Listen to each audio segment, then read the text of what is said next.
ጭራሽ በዚህ ሁኔታ ላይ ጭራሽ እሷ ነች ተደረባኩ በጣም ህይወትን እየበጠበጠችው ያለችው አይደል እንዴ? በቃ ያለኝ ችግር ይበቃኛል። በቃ ካሜራ እያዘፍሽ የመጣችሁ እየጠራችኝ አታሰቃዩ።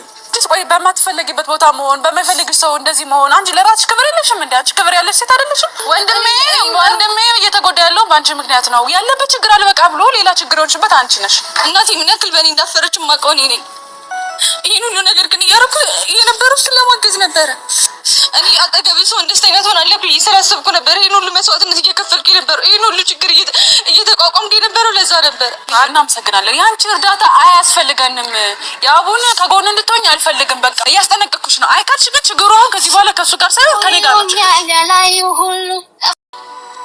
ልዩም ደግሞ እንደዛ ተሰምቷት ምናምን ስላየው እኔ ቢያንስ እንኳን ጠንካራው እሷን እዚህ ስሜት እንድትወጣ ለማድረግ እየሞከርኩ ነበር። እሷም ጀስት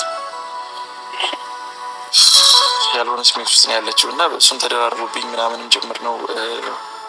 በዛ ላይ ያለ አይደለም ቻልቻልኩም በጣም ልዩ እንግዲህ ከያብና ከእህቱ ጋራ ተመልሳ መታለች። ያብ እንደምታዩት እንግዲህ ሲጠጣ አድሮ ሰክሮ ጨጓራው ሲላጥ ያደረሰው መስሏል ማለት ነው። በተለይ በስካር ሲንገላጀጅ ያደረ ነው የሚመስለው። ሰካራም ሰው መስሎ ነው የመጣው ዛሬ።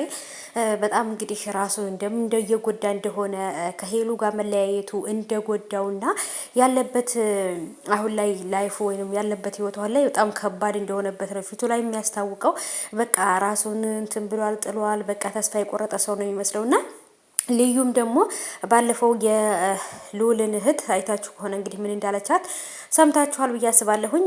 አስታርቂኝ ከሱ ጋራ ከዚህ በኋላ በጭራሽ እኔ ካለሱ መኖር አልችልም ብላ ጠይቃታለች። እሱም ደግሞ ከዚህ በኋላ እኔ ያለሁበት ስሜት ውስጥ ስላለች እሷን ለመረዳት ሞክሬ ነበረ፣ ግን እኔ ከዚህ በኋላ አልፈልጋትም ከህይወት የተውጣልኝ ብሏል ማለት ነው። ልዩ ለምንድን ነው እንደዚህ ግግም ብላ ከሰው ህይወት ውስጥ የተቀመጠችው?